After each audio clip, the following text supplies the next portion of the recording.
안녕하세요. 안젤라 10분 큐티입니다. 오늘은 2022년 7월 13일 수요일입니다.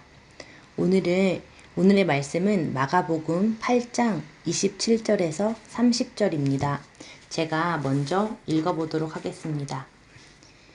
예수와 제자들이 빌립보 가이사랴 여러 마을로 나가실새 길에서 제자들에게 물어 이르시되 사람들이 나를 누구라고 하느냐. 제자들이 여짜와 이르되 세례 요한이라 하고 더러는 엘리야 더러는 선지자 중에 하나라 하나이다. 또 물으시되 너희는 나를 누구라 하느냐. 베드로가 대답하여 이르되 주는 그리스도시니이다 하매 이에 자기의 일을 아무에게도 말하지 말라 경고하시고 먼저 27절을 다시 한번 읽어보겠습니다. 예수와 제자들이 빌립보 가이사랴 여러 마을로 나가실새 길에서 제자들에게 물어 이르시되 사람들이 나를 누구라고 하느냐. 오늘 새벽 목사님 말씀에 빌립보 가이사랴 지역은 물이 많고 숲이 우거지며 사람들이 살기에 좋은 곳이라고 하시더라고요. 그래서 온갖 신전, 판신전, 제우스 신전 등 온갖 신전들, 각종 신이 다 있는 곳이라고 설명해 주셨습니다. 사람들이 모여 살고 있고 환경이 좋으며 신도 많은 곳. 저는 강동구에 살고 있는데요. 여기가 살기에 참 좋은 동네 같아요. 조금만 걸어 나가면 한강이고 또 차로 조금만 가면 남양주, 양평 그래서 숲이나 산, 호수와도 참 가까이 있습니다. 또 대치동이나 목동만큼은 아니지만 나름대로 안정적인 환경에서 아이를 잘 교육하며 기를 수 있는 동네 중에 하나다라고들 해서 그런지 실제로 아이 교육에 신경을 쓰는 사람들도 많습니다. 주말마다 근교로 여행을 참 많이 다니는 사람들도 있더라고요. 이런 곳, 갖추어진 곳, 부족한 것이 없고 세상이 원하고 세상이 주목하는 것들이 잘 보이는 이곳에서 오직 주님만을 바라보고 주님께 의지하고 시선을 하늘에 고정시키면서 사는 게 어쩌면 쉽지만은 않을지도 모르겠습니다. 그런데 27절에서 보면 그 길에서 예수님께서 제자들에게 물으신다고 나옵니다. 그러니까 회당이나 벤치에 앉아서가 아니라 혹은 식사나 차를 마주하고서가 아니라 길 위에서 목적지로 가는 여정 중에 그러니까 지금이구나 하고 딱 마음 먹고 대화하는 그 자리가 아니라 그 삶의 여정 중에 걸으면서 걷다가 아주 잠깐 걸음을 멈추고 여쭤보시는 상황인 거죠.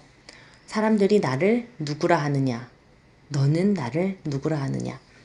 여러분은 어떻게 대답하실 건가요? 그러니까 이렇게 대답해야지라고 미리 생각해 둔 게 아니라 그냥 지금 바로 하나님께서, 예수님께서 여러분에게 질문하신다면 대답할 말이 있으신가요?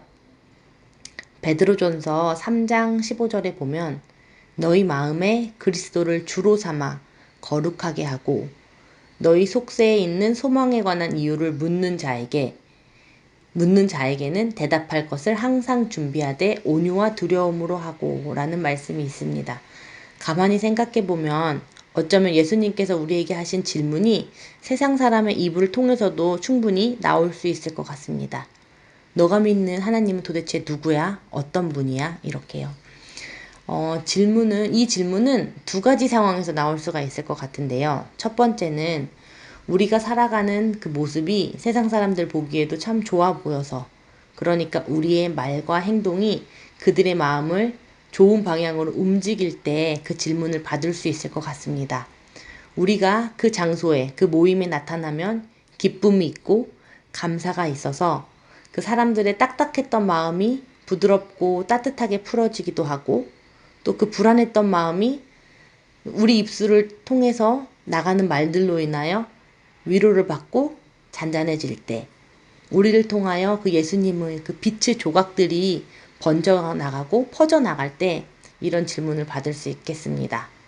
혹은 반대로 두 번째로 예수님을 믿는다는 사람이 왜 저래 싶을 때 그런 삶을 저희가 살 때 또 이 질문을 받을 수 있겠죠. 그래, 그래서 대체 너가 믿는 하나님은 누구냐? 이렇게요. 우리의 삶의 방향은 그 첫 번째 쪽으로 나아가야겠지요. 그런데 살다 보면 꼭 그렇게만은 안 될 때가 너무 많습니다. 저는 많아요. 오늘 본문 뒤에 33절 하반절에 보면 너가 하나님의 일을 생각하지 않고 도리어 사람의 일을 생각하는도다 라고 예수님께서 베드로에게 강경하게 말씀하시는 부분이 있는데요. 우리는 연약하고 또 죄 많고 또 한계가 있는 사람이기 때문에 세상에 살면서 하나님의 일과 세상의 일이 충돌할 때가 많이 있을 수밖에 없죠. 또 저를 위한 일과 하나님을 위한 일이 충돌할 때도 많고요. 아직 저의 수준은 나를 위한 일이 하나님을 위한 일이고 또 하나님을 위한 일이 저를 위한 일이다. 뭐 이런 식의 분량만큼 믿음이 성장하지 않았기 때문에 제 안에서 매일 매 순간 갈등이 일어납니다. 그런데 이렇게 이게 하나님을 위한 일이 맞을까? 이게 혹시 내 욕심이나 내 욕망, 나만을 위한 일이 아닐까?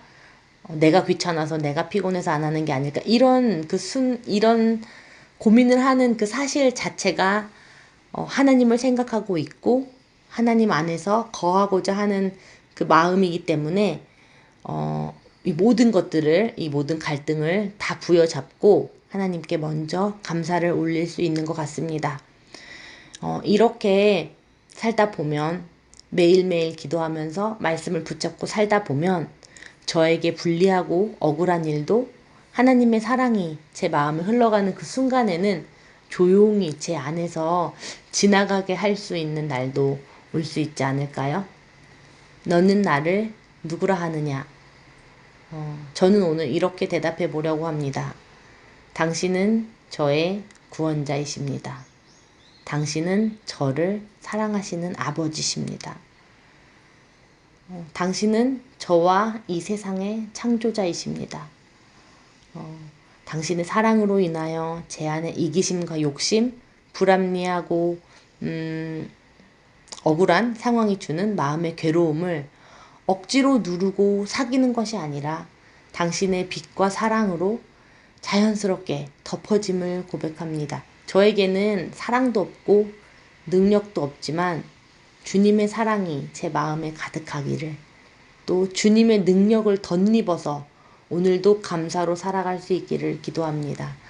비 오는 아침입니다. 마음속에 부정적인 것, 미움이나 원망들이 있다면 하나님이 주시는 이 비에 씻겨서 깨끗해지기를, 또 하나님이 주시는 마음으로 꼭꼭 채워서 기쁨으로 살아갈 수 있기를 저도 함께 기도하겠습니다. 오늘도 샬롬입니다.